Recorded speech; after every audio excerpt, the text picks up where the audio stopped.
আসসালামু আলাইকুম। রাষ্ট্র চালানো আর ফ্যামিলি চালানো একই কথা। রাষ্ট্র চালানো, বউ চালানো একই কথা। এই যে ও হাসতেছে মনে হয়। একটা রাষ্ট্রতে দেখবেন যে মোল্লা কলেজ আর সোহরাওয়ার্দী কলেজ থাকবে। ও বলবে যে এই জ্বালো রে জ্বালো, আগুন জ্বালো। মোল্লা কলেজ বলবে যে দাঁড়াও, তোর কলেজে কি আছে নিয়ে আসতেছি। এক দফা এক দাবি মানতে হবে। এদিক দিয়ে ব্যাটারি চালিত রিক্সাওয়ালা, সে বলবে যে আমার গাড়ি আমি উল্টা পথে চালাবো, তোর বাপের কি। সেও আন্দোলন করবে। এদিক দিয়ে যৌনকর্মী, সেও বলবে যে আমার স্বাধীনতা দরকার, সেও আন্দোলন করবে। কাজের বুয়া বলবে যে আমাকে কেন বুয়া বলা হয়। ঠিক একই অবস্থায় এরা রাষ্ট্রের মধ্যে বিভিন্ন সময় গ্যাঞ্জাম পাকাবে।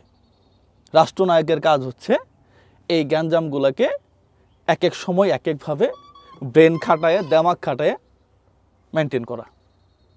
একই অবস্থায় আপনি ফ্যামিলিতে দেখবেন যে ঝামেলা করার আপনার বউ আছে, সে একাই যথেষ্ট। এই যে কয়েকজন বললাম যারা ঝামেলা করে, এই সব ঝামেলাগুলাই আপনার বউ একাই করবে।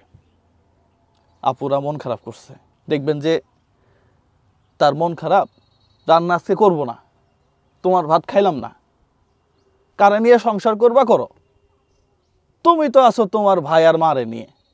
এক দফা এক দাবি, ভাতও রান্না হবে না, আজকে সংসারও হবে না। ব্যাগ গোছায় চলে গেল বাপের বাড়ি। আপনি কি ওইভাবে বসে থাকবেন?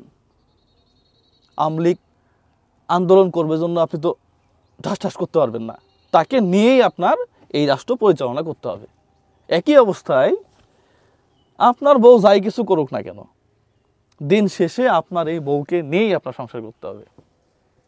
এত বেশি ডিভোর্সের সংখ্যা বেড়ে গেছে এখন, বিয়ে করার পরে দেখি সংসার নাই। পরিমণির বিয়ে হয়েছে মনে হয় 5টা।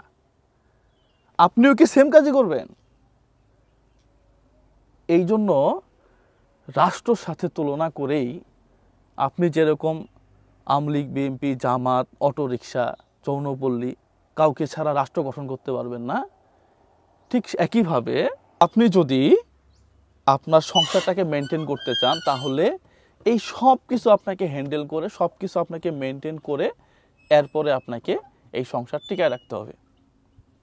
দেখবেন যে কিছু উগ্রবাদী ছেলে আছে, বউ ঝামেলা করছে, বউ মানেই ঝামেলা। ওর নাম যদি বউ না দিয়ে ঝামেলা দিত কোনো সমস্যা হইতো না।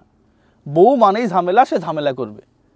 কিন্তু বউ বলতেছে রান্না করবো না, আর আপনি এসেই ঠাস ঠাস ঠাস ঠাস ঠাস ঠাস, তাহলে তো আপনার অবস্থা হবে পরিমণির মতো। এটাই বাস্তবতা। এই জন্য একটু সতর্ক থেকে, একটু কৌশলী হয়ে, হ্যাঁ, ওই আপনার মার জন্য শাড়ি, বউয়ের মার জন্য একটু শাড়ি। আরে তোমার মা তো ফেরেস্তা, মানে বউয়ের মা আর কি, তোমার বাবার মতো লোকই হয় না।